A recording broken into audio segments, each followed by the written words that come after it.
Just one quick scheduling update for you all.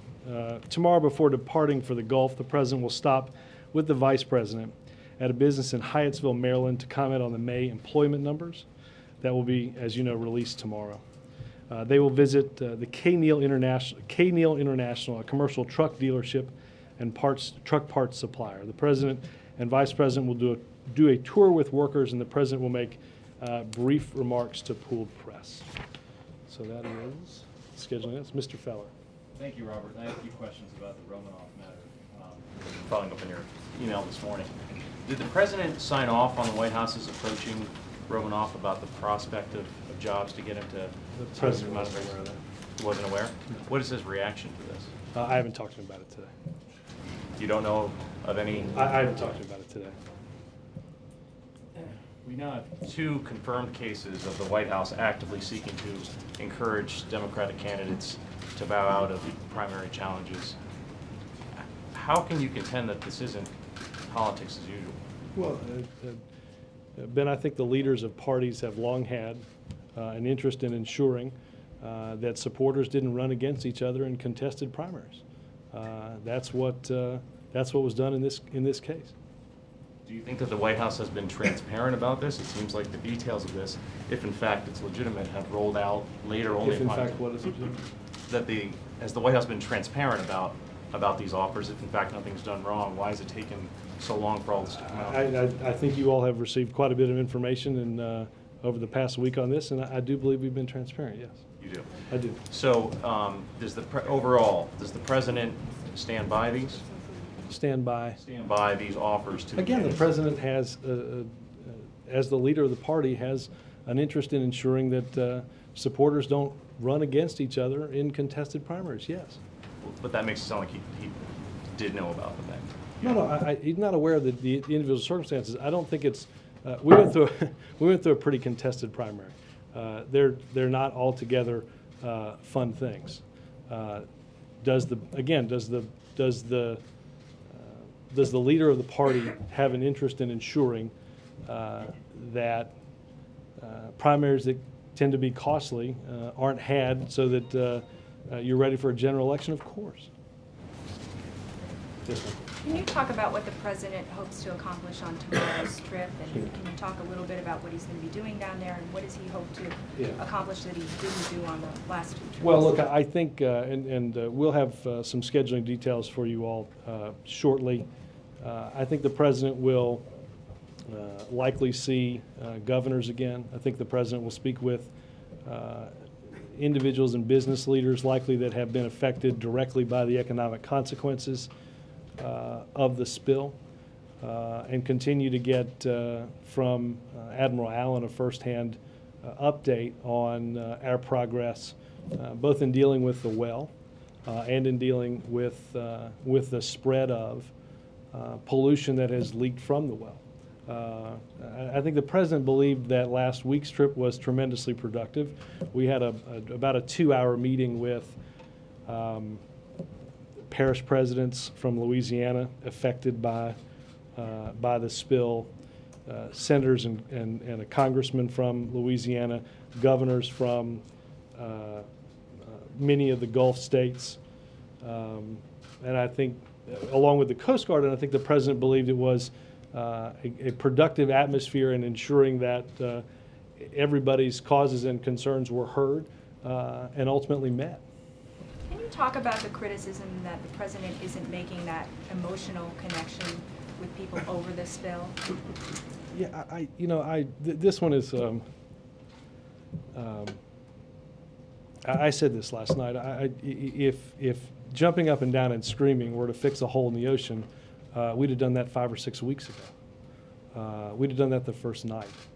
I think we're going to be judged, and the President will be judged on our response and our recovery efforts to what we all know now is the worst environmental disaster in our nation's history. But pounding on a podium isn't going to fix a hole in the ocean. I think what the American people and the citizens of the Gulf are expecting are results. And I think that's what the President will be measured by. I'll leave emotional psychiatry to others. Hold on, I'll get back to this. Can I just ask a quick Yeah. question about you mentioned the May jobs report, and I was wondering where things stand with the effort to get that jobs bill through. Some Democrats are worried about the budgetary implications of that and tying it into the Gulf. Are you concerned that his political capital is a little weakened from this? And that How so?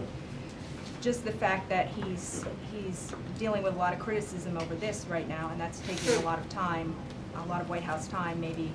No, again, maybe look, possibly a distraction. No, look, again, I said this earlier this week. I think no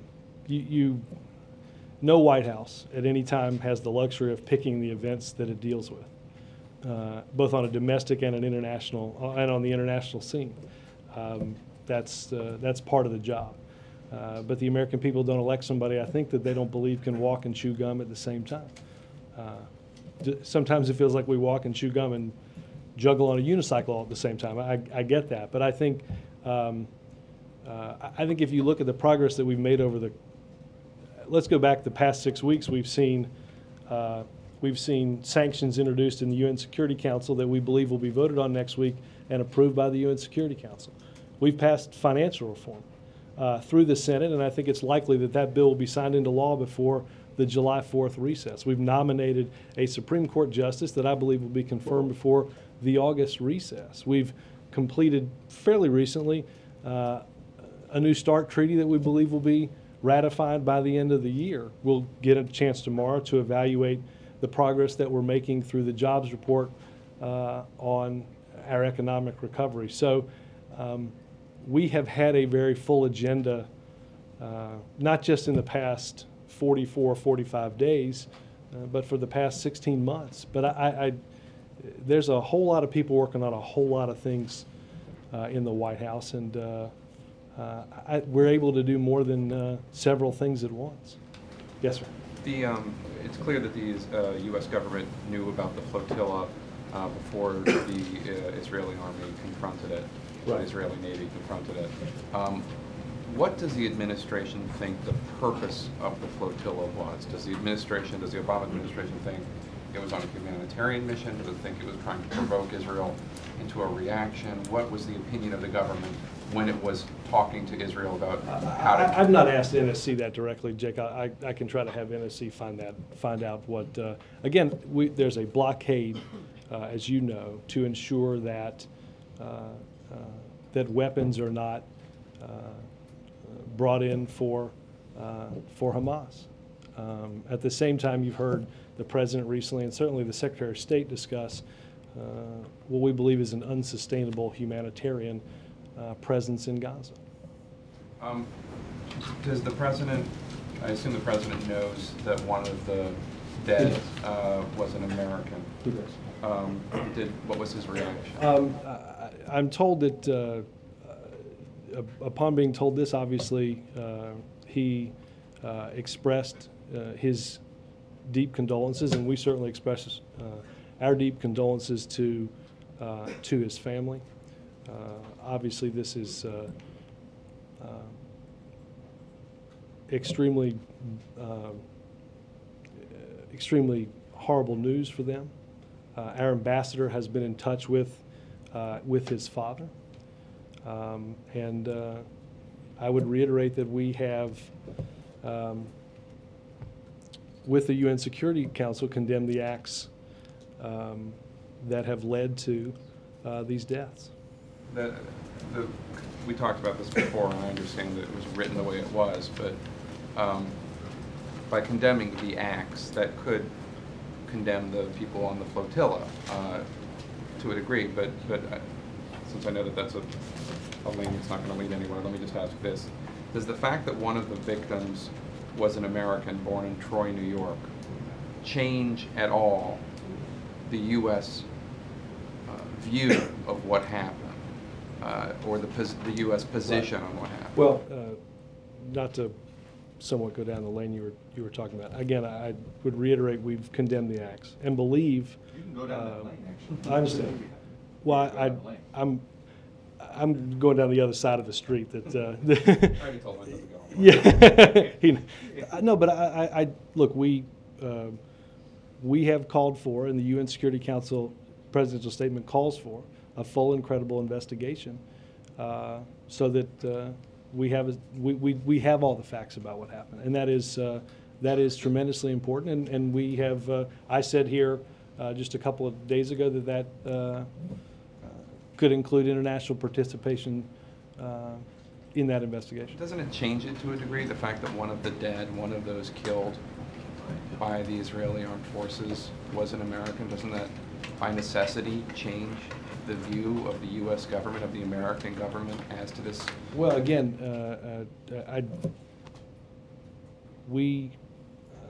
It's different. I mean, I don't mean to sound callous, but No, I understand. if 10 Greeks are killed or 10 Turks are killed, the U.S. government might condemn the act and think it's a horrible thing. But it's different than if an American is killed. Which, Jake, is why I started the answer to this question by expressing the deep condolences of the United States government and the President's condolences. Yes, sir. Robert, there continue to be concerns about the deep water moratorium, drilling moratorium, and the impact that it could have over the next 12 to 18 months on jobs, existing jobs, or platforms moving away, and what that would mean to high-paying jobs. What is the White House reaction to the potential loss of employment?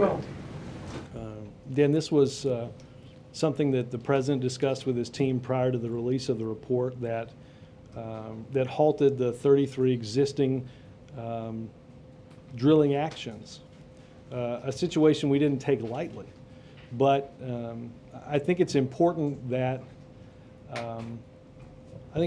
we understand exactly why this accident happened, and ensure that if there is something that was preventable, that we ensure that every one of these activities, these drilling permits, takes any of that into account. Understand that what happened in this incident on the Deepwater Horizon was after the drilling reached the reservoir of oil, in the process of capping that well. So each of these 33 deepwater permits are at some depth toward reaching that well. So let's have an investigation to ensure that the capping of those exploratory wells with proper blowout preventers, fail-safe mechanisms that mean fail-safe, that we have a full investigation, and that's what the Commission is going to look into, a regulatory framework that can ensure safe drilling. I think that's important. The President thought that was important. I think that the citizens of the Gulf think that's important. I will say this, I think Governor Jindal sent that letter. Governor Jindal has been very critical, rightly so, of BP. 4 of those drilling permits were either solely or jointly operated by BP. I don't know if he's got more confidence in their drilling procedures than he does in their response efforts, but the President certainly believed that that was something that needed to be looked into before those permits were continued. So the White House acknowledges then that there will be a loss of jobs, I don't but think that there's this any doubt. investigation has to go forward Well, to prevent this from happening again. Understand this, there are loss of jobs because of what's happened, right? Your network and everybody else is interviewing fishermen that can't fish, right? You're interviewing hotel owners whose reservations have been canceled. So this is not a zero-sum game. And again, let's ensure that, as the President outlined and what he wants the Commission to look at, is that there is a regulatory framework that makes drilling as fail-safe as BP and other companies say it is. That's what's important. Does the White House believe that it was a mistake for the President not to meet with fishermen or other local business people during his last visit? He met with fishermen on May the 1st when we went down. But what about on this? There have been some criticized that he did not spend enough time talking to, the quote-unquote real people on the ground. Well, was that a mistake not to do that? I will say the mayor of Grand Isle told, well, first of all, I think there was a pretty large representation of people in that room. The mayor of Grand Isle, who generally has, as he said, 10,000 people on his beach for Memorial Day weekend, wasn't likely to have any, as he said. He talked about putting his own credit card out to help fishermen who can't fish meet their expenses.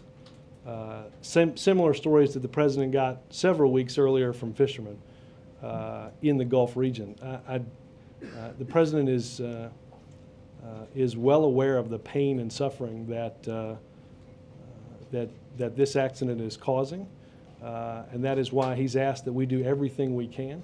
That's why very early on in this process, the Small Business Administration set up a process for many of those small business owners to obtain very low interest loans while economic damages are recovered from BP. One final question. I would say this too,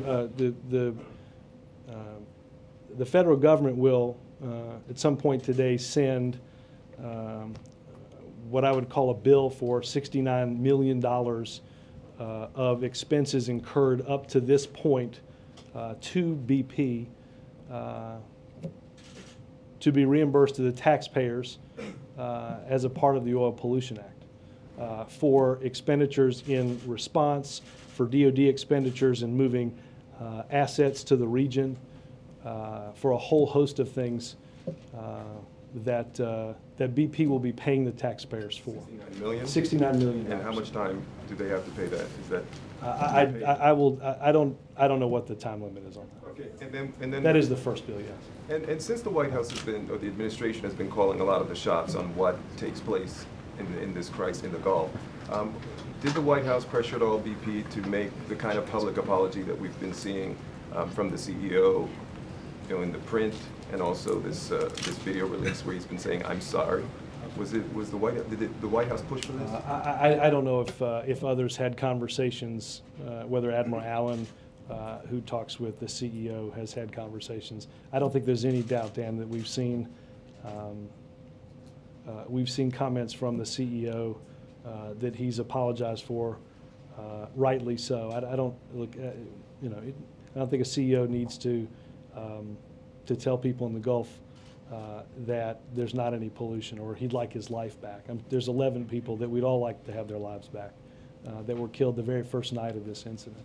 And the harm that's being done there will take years to fix. We will hold BP responsible throughout this process. Did anyone at the White House yell at him for making those comments? I don't know the answer to that.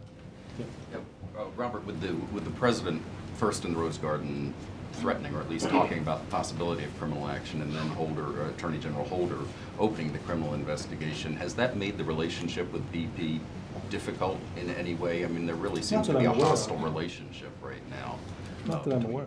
How so? Well, when you're talking about bringing criminal charges against someone and then you're trying to work with them as a partner to solve a problem, doesn't that make the situation They have an more obligation to fix the hole that's on the bottom of the ocean floor. Right. We have an obligation as the federal government to ensure that the laws of this country have been and are upheld. But does that inevitably I don't think lead so, to no. a more difficult relationship and a more difficult time working together to get Not this that done? I'm aware of, no. Is the president, does the president believe, as some of his critics say, that he's kind of playing catch-up now, that he didn't go very often in the beginning? This will be only his third trip. Is he going to be going more regularly to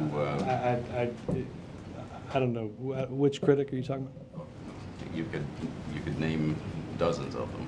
Just okay, one? let's go with Colin Powell and James Carville, who believe he was too slow out of the... Yeah, I mean, best I can do, I mean, each has said that we ought to have a comprehensive response. I think... Well, they also said that he should have done what he did when he went down there. He should have done everything 2 weeks earlier. Well, again, I don't know what their critique was on when the president was there on May the 1st, so, or May the 2nd, I'm sorry, it was the But you day said after the that. visit the other day was tremendously, last week was tremendously productive. It was tremendously Well, if productive. you'd gone 2 weeks before, wouldn't it have been better He to be went 3 tremendously... weeks before, But and wouldn't it have been that better? visit was also productive. But if it was tremendously productive that Friday, wouldn't it have been more productive to go the week before and the week before?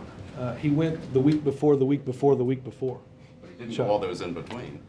I mean, You're right, he did not go each of the last weeks. is he going to be in the future, do you think? This is 2 Fridays in a row. He will be there as often as the situation dictates. Obviously, we're dealing with the worst environmental disaster in our nation's history. We have mobilized the largest federal response in our nation's history.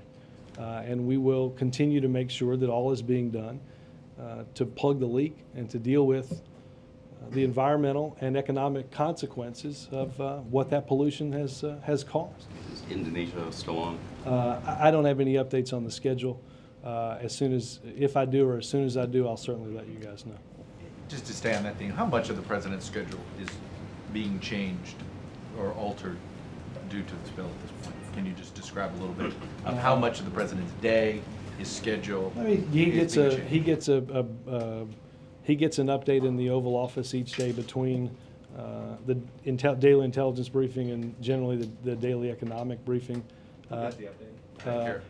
Carol and John Brennan, and like a whole host of issues, the president gets regular updates on. The president gets regular updates on a whole host of issues, including oil. Is there, when you see a Jon Stewart mocking the president's time I got to tell with you, sports, Chuck, I haven't watched TV. I haven't watched TV in 2 weeks And some of the that isn't ceremony. news. So Fair enough. I love Jon Stewart. He's a funny guy, but I have not watched him recently. critiques on how much time the president is spending on some of the ceremonial aspects of the presidency that he's had to deal with? Chuck, we're still the president the president is the president 24 hours a day. I don't think you'd suggest we stop doing intelligence briefings on things like Afghanistan and Pakistan because of what's going on in the Gulf, just like what was going on in Afghanistan and Pakistan didn't limit what our response to the Gulf. I mean, this is, on any given day, the president is working on, even on the quiet days, and there haven't been many, even on the quiet days, the president is working on a whole host of issues. And again, I'd refer you back to what I said earlier. The notion somehow that our legislative schedule has somehow been curtailed. I don't. We seem to be well on track to get a new Supreme Court justice by the August recess.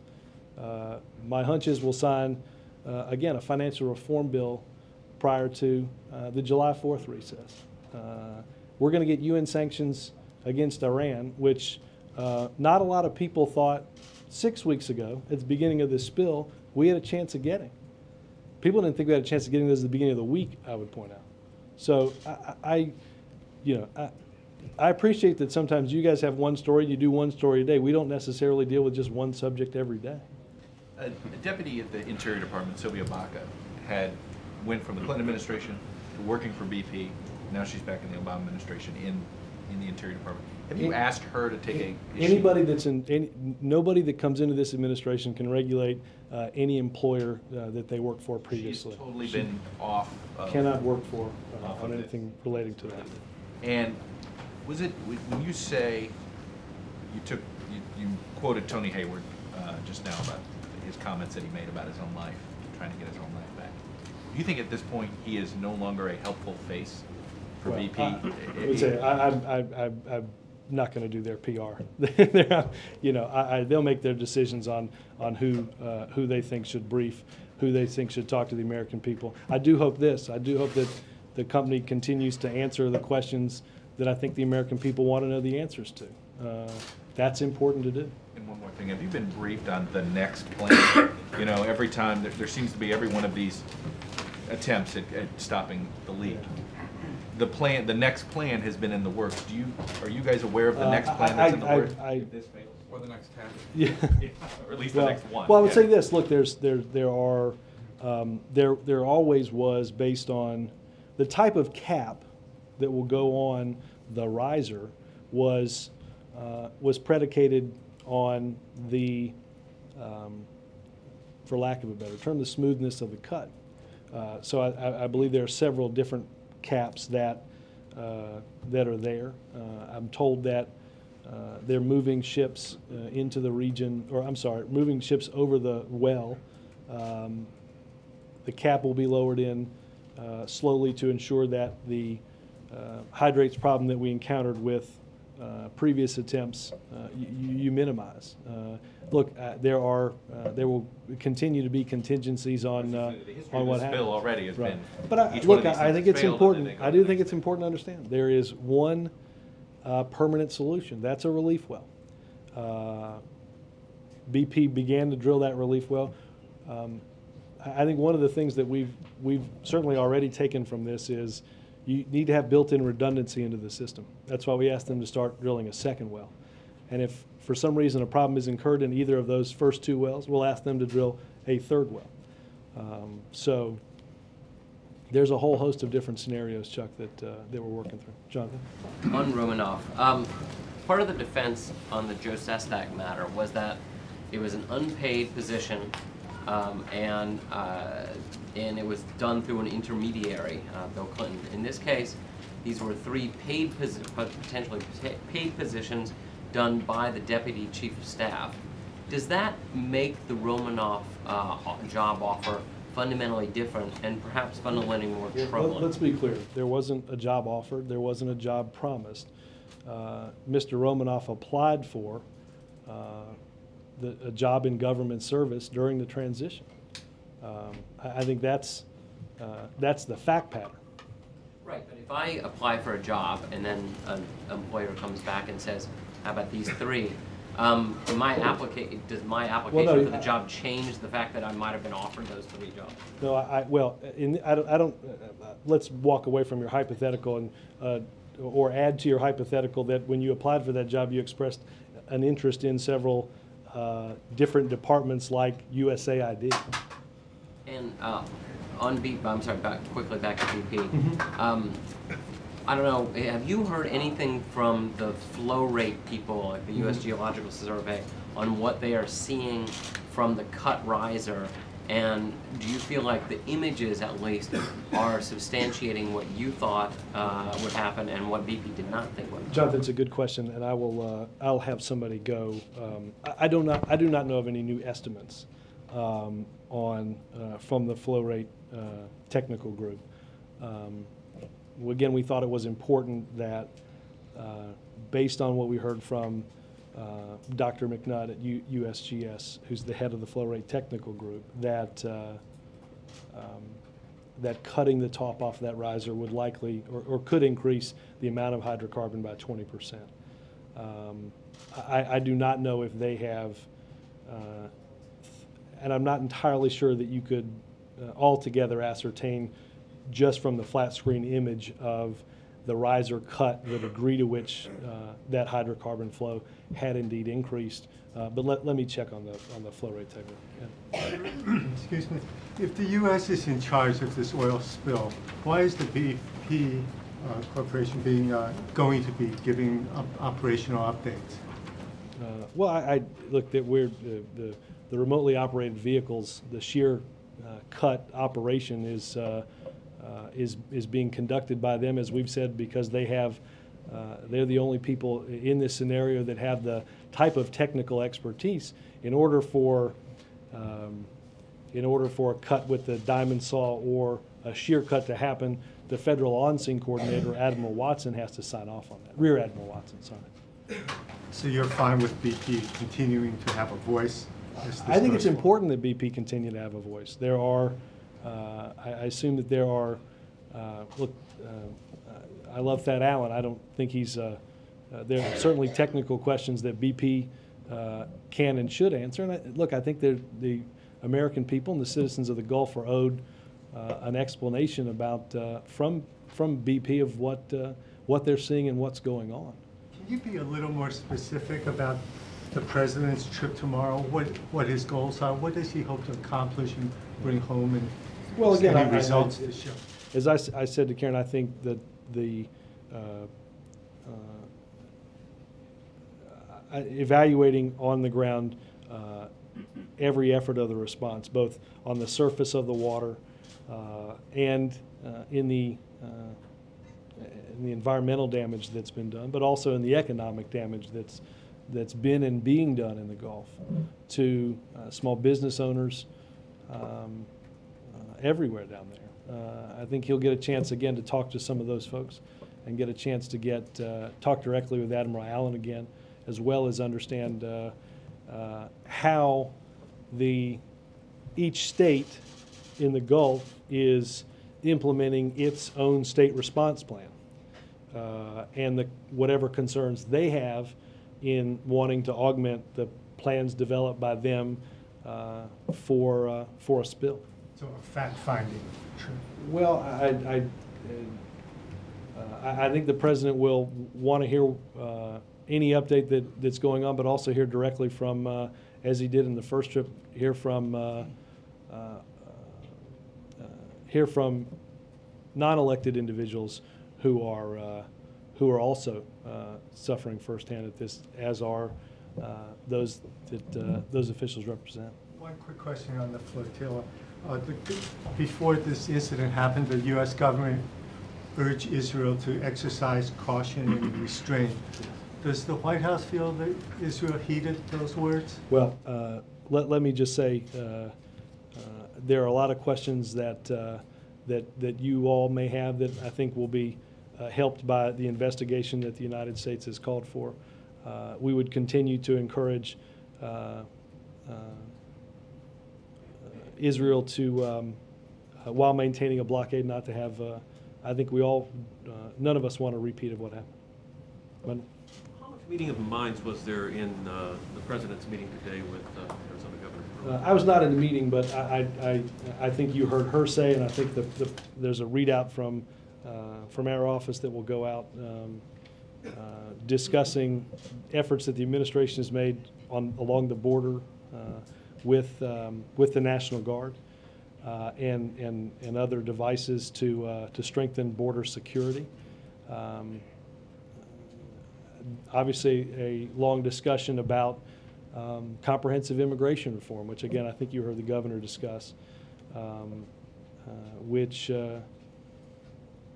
is the only way that we're going to solve this crisis. It is not going to be solved by one method alone.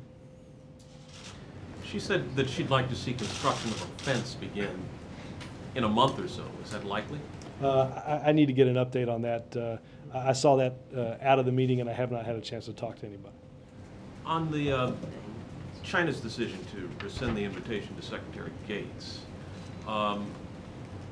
do you see that as a direct result of the Taiwan arms sale? Is there another reason for it? I don't know. I'd direct you to the Department of Defense on that. Does it have implications for U.S.-China relations? Well, again, we have there was a you have two countries that disagreed on our arms sales, and countries like China and the United States are going to have times in which, whether it's North Korean sanctions in front of the UN last year or Iran sanctions that are in front of the UN this year, where we agree, and there'll be issues that we disagree on, and that's what you have in international relations. A couple of questions on the commission, the oil spill commission. Does the president believe everything should be on the table in terms of the recommendations that the commission might ultimately come to in regards to the future of oil drilling? Yes. And so does that include the possibility that they could recommend that the risks of drilling in deep water are simply too great and that it should be stopped? Well, look, I assume they will look at that, and I think the president would want to be assured, as he certainly said in meetings here, that at the very least you have to have a plan, a credible plan for responding to what potentially could happen, to ensure that you can stop something that you start. Which 45 days later we know BP is not showing good results on. I will say this: there are thousands of wells in the Gulf, and as we have slowed deep water permits, we have continued exploratory drilling in shallow water. That continues, and they're continue to evaluate permits to continue to drill in shallow water, because I think the last time I saw it, the number was around 60% of our oil is imported from overseas. We have to break our dependence on foreign oil. The president outlined a comprehensive strategy that included more drilling because we're going to have to take steps to break our dependence on foreign oil. That's why we've invested in a whole host of clean energy projects through the Recovery Act. But at the same time, we're all still driving cars. But so I guess that almost suggests that that if they were to come back and say, look, I mean, as there are environmentalists and others out there who say, you know, drilling is just too dangerous. Fundamentally, in that deeper water, just is never going to be safe. Well, look, I think that the president has been very candid in both in asking this commission to look at not just the companies, but obviously he's not spared the government the rod on this as well, in terms of ensuring that there's a regulatory framework that works for the American people. Again, there are thousands of wells down there that are producing oil that we're going to use right now. So the commission has a lot of breadth in dealing with and in examining that regulatory framework. One last question on the setting up the commission. Do you have any guidance on when he's going to be naming the rest of the folks, and in terms of the in the next couple of days? I think they're finishing that up now. And the staff that, I mean, they have to find the They place to be and all will that. find executive director and relevant staff too to begin to handle a whole host of questions. One of which they'll look at, which are the 33 current permits that have been frozen. Robert, you just said earlier that you're very confident that the U.S. will be able to get through an Iran sanctions resolution through the UN. Yeah. Are you saying then that the Israeli flotilla incident had no effect at all on our efforts on Iran? Well, I've obviously not spoken with each of the 15 members of the UN Security Council. I think the president and the team here remain confident that we start with the P5+1 in support of that resolution, and believe that when that resolution is voted on, likely within the next week, that we'll have a number that will pass that resolution. And back to taking the president's emotional temperature, I just want to get back into something that Jake asked you about on the American who was killed in the flotilla. You said the president was very sorry. Was he angry? I was told he expressed his condolences. I was not in this. I think was during the PDB, and I was not in the PDB. Briefly, Robert, on the Romanov issue, are there other offers that have been made to clear primary opponents away? I'm sorry? That we know about? Are Nothing. there other offers? Okay. Your defense of this practice, can we expect the White House staff will continue to look on that as a possible means of preventing people running against each other? I think I would draw you to the circumstances that we've talked about in each one of these cases, Mark. And they're peculiar. They're not. They're peculiar. Those circumstances are not likely to be repeated. I would point you to the fact pattern in each one of them.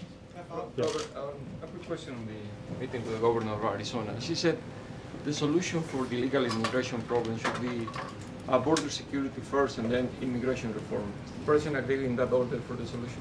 Well, I think the president believes that those things have to happen together. Look, if there was one solution to this crisis, my guess is somebody would have either tried it or done it long ago. We know that's not the case. I think the president has outlined his beliefs on this. His record in the Senate demonstrate this, and the work that he's done here to encourage a bipartisan solution to a very emotional issue is something he continues to work on. Yes, ma'am. Thank you, Robert. On North Korea, the U.S. had existing economic sanctions against North Korea under the UN Security Council Resolution 1874. Will the U.S. continue to provide humanitarian aid to North Korea? Well, let me check with NSC on that. I don't know of any change in that, but I will double check on that. Yeah. Robert, question on the National Guard troops heading down to the border. In his news conference last week, the president said this wasn't a response to the Arizona immigration law. In fact, it was part of a plan that had been discussed since as early as last year. So my question is, what is it a response to? What happened to make him think the border wasn't secure enough right now? Well, I think I don't think this is a problem that has, I think if you go back several administrations, you see that at different time periods there have been more National Guard on the border. During the Clinton administration, I think at 4 different times they moved members of the National Guard to the border, several different times during the Bush administration. Obviously, what President Calderon has done to fight crime and gangs is something that has caused increased violence as well. Okay. Robert, the full and credible report on the flotilla incident, just for timing purposes. Well, first of all, who's doing it? Do you know who's actually? It's an Israeli investigation. It's an Israeli investigation? That's my understanding, yes. Well, wait, you guys didn't support, you guys came out supporting for an independent Well, investigation. Which is why I said 2 days ago that could include international participation. I would point you to them. Do you know anything about timing of a report like that? Are we talking about like a week or? I don't know. Another scheduling thing. Mm-hmm. The Indonesia trip is still on the schedule. Yes, I said earlier that if I know yeah, exactly. If anything changes, we'll let you know. Okay, and also, just could you say how the meeting with Governor Brewer came about? Was that did the White House invite her? What and why? I think she requested the meeting. I don't know when she requested it. I saw an email several days ago that we were adding that meeting. And why did the president decide he wanted to do that meeting?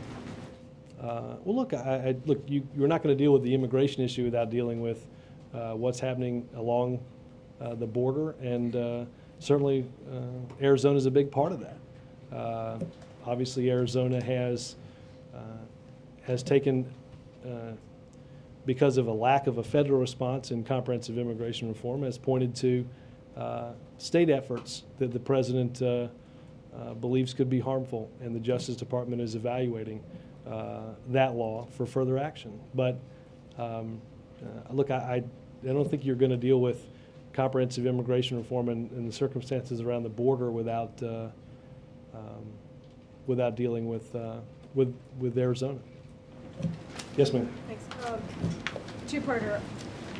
I think even after seeing Governor Brewer come back out, many of us are not really clear what the point. I mean, did anything actually get accomplished in there? Does he feel that he's any closer of a mind with her on some of these conflicts? And do you expect that we'll see any other either follow-ups with her? She said some officials are going down there.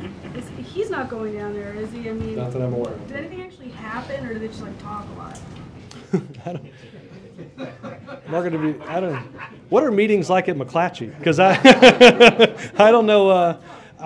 Maybe I'm going to the wrong meetings. Occasionally we look at our more than occasionally look at our BlackBerries. But look, their viewpoints that she has clearly and were expressed in her signature on a law about how we deal with immigration. As was said earlier, she's got a point of view that you have to do border security first. The president has a view that we have to have comprehensive immigration reform. But I'll say this, Margaret, I saw the governor say that one of the results of the meeting is, I think she believes, will be better communication between the administration and her state, and I think that's always a positive development. But look, the president's talked about this. The president talked about this at the Republican caucus, and the president's talked about it here at the White House. John McCain was very instrumental in getting immigration reform to the point that it was in 2005, 2006, and 2007. I doubt we're going to get comprehensive immigration reform if we don't have John McCain doing what he believed in those years. She's the governor of that state, and hopefully will let both the senators of Arizona and throughout the country know that the way to best deal with immigration reform is to do it comprehensively at a federal level. Another quick question. Yeah. When it comes to planning for the summer... I do want to know about the McClatchy meetings, by the way. Anytime. That sounds... When it comes to the Obamas planning their summer, is there any discussion now in light of the oil spill to them perhaps vacationing on a Gulf beach? Maybe that would be disruptive, but is that something that I've not been involved in their August plans. I don't know the answer to that. Thanks. Thank you, Robert. Two brief questions. You said it was in the president's interest to see that supporters of his are not in a political conflict. Does that mean he's fully committed to campaigning for and supporting Congressman Kendrick Meek, the certain Democratic nominee for the Senate in Florida? He supports his campaign for Senate, yes. Okay, and he'll campaign for him? I don't have a campaign schedule in front of me, but we're supportive of Congressman Meek. Okay. And the other thing I wanted to ask you was I forwarded you my correspondence from KBR, the spin-off company from Halliburton, which won a bid in a competitive contract, had it retained in an apparent no-bid contract. Could you address that now? Well, I think, as you mentioned in that email, that it appeared as if the contract was simply, as you said, retained after a competitive bidding process, which I think is consistent with everyone's viewpoint, and I don't know if DOD has anything else to offer on that. Okay, so you don't see it as contradicting the president's statement about no bid? I don't. Okay. Purely factual question. 69 million. Can you break that down for us so in a way that we can sort of extrapolate the rate at which the government is spending money and they're going to be billing BP? The flow rate? We have, I left one sheet on my desk on this, but I think LaBolt has that for me. Give me 1 second and I will. And is that the sum total of the costs incurred so far? Up to this point, yes. Let me get that. By the U.S. government, yes. Give me 1 second and I'll, Ben LaBolt, please come to the front. Yes. Robert, we've heard. I was going to say, it's a big test. Robert, we've heard the president say over and over again around the country in these speeches that he's, where he decries sort of the Washington business as usual culture. And your defense of these two incidents with Sestak and Romanoff, if I understand them, is essentially that this is Washington business as usual. Do you think that undercuts his larger argument? Do you think there's any hypocrisy there? No, look, I think the ethics laws that we have that our administration lives by, the transparency of allowing you to understand who comes into this White House, who they meet with and when they come, not taking political contributions during the campaign from lobbyists and PACs are differences in the way that Washington worked, Glenn, and those are efforts that we're quite proud of. But we're not just talking about necessarily laws. We're talking about sort of the optics of the situation. And what I just outlined, none of those are laws. Those were executive orders and decisions that the president made. But this is more than just sort of procedures and structure. This is an article of faith for the president. He talks about this stuff all the time. Does this disturb him at all?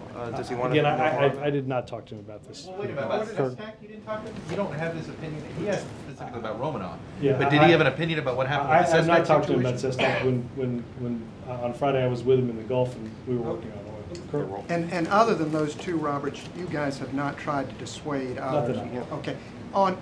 You ticked off. Not that I'm aware. You ticked off a bunch of the things that you guys have been doing, and you didn't mention Guantanamo. If you put that on the shelf, closing Guantanamo, or where does that stand?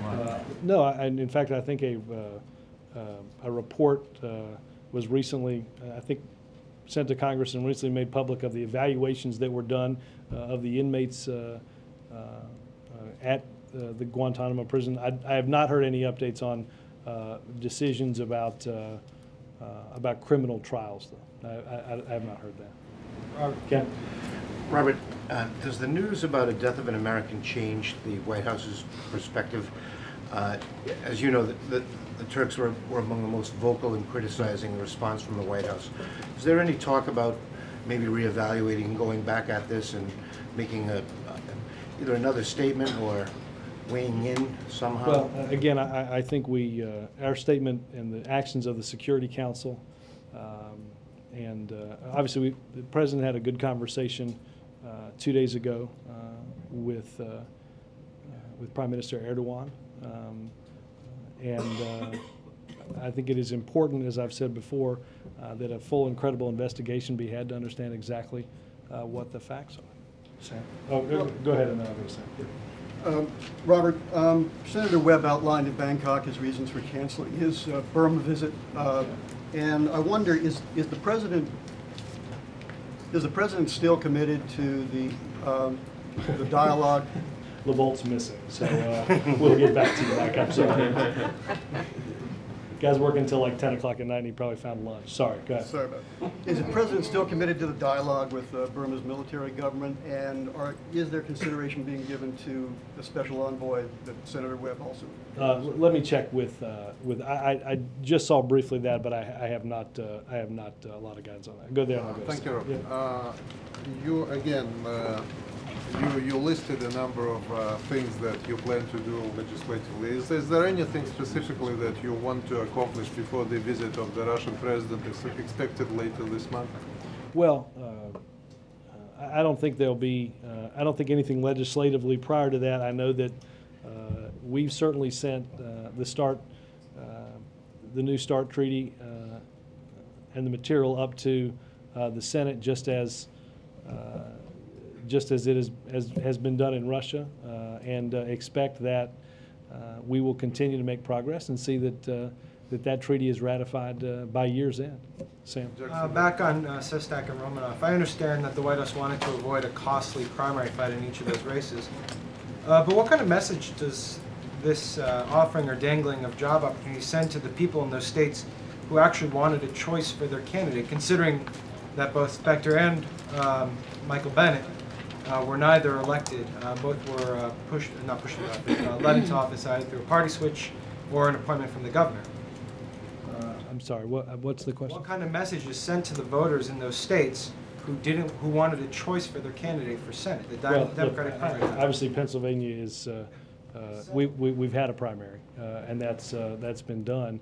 Again, the president is supportive of, as we said months ago, supportive of incumbent Senator Michael Bennett, somebody who has done groundbreaking work, first as a superintendent, and is involved with a whole host of things that the president is supportive of, particularly as it relates to ethics. But the argument among people like, including a defender of yours, Richard Painter, the Bush ethics lawyer who actually defended the practice, is that it's seedy in the sense that you're not giving people a choice in their primary. Sam, I think that's each individual state decides, I believe, how a vacancy is going to be filled, and I'm not going to get into those 50 state decisions. Thanks, guys. We'll get you the Hey, Robert, instant other replay stuff. in baseball? Well, I'll say this. Which one? Detroit. Well, you and I. All right. A couple of things. You're speaking for yourself there. I'm speaking with the full weight of the federal government. For whatever that's worth. No, I'll say a couple of things. I hope that baseball awards a perfect game to that pitcher. Right. They're not going to do it? They're not going to do it.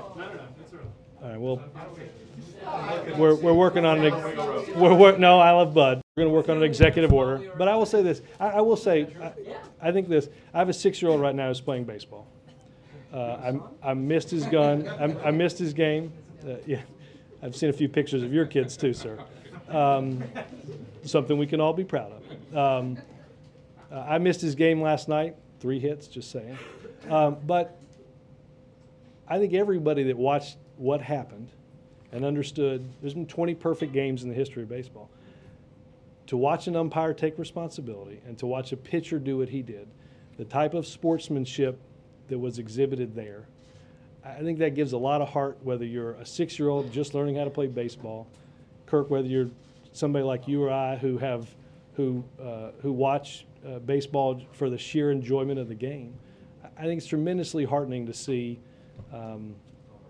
somebody understand that they made a mistake and somebody accept the apology for somebody who made that mistake. I think that's a good lesson in baseball. It's probably a good lesson in Washington. Thanks, guys. I haven't talked to them.